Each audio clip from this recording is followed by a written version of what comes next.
hacer la auscultación con ayuda del fonendoscopio. La hacemos extraoralmente, obviamente. La ponemos en la articulación temporomandibular o ATM y le pedimos a la paciente que abra y cierre la boca.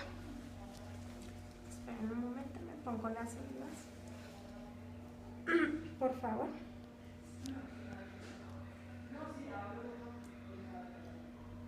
Ahí podemos diagnosticar si la paciente tiene clic o crepitación con el ruido articular.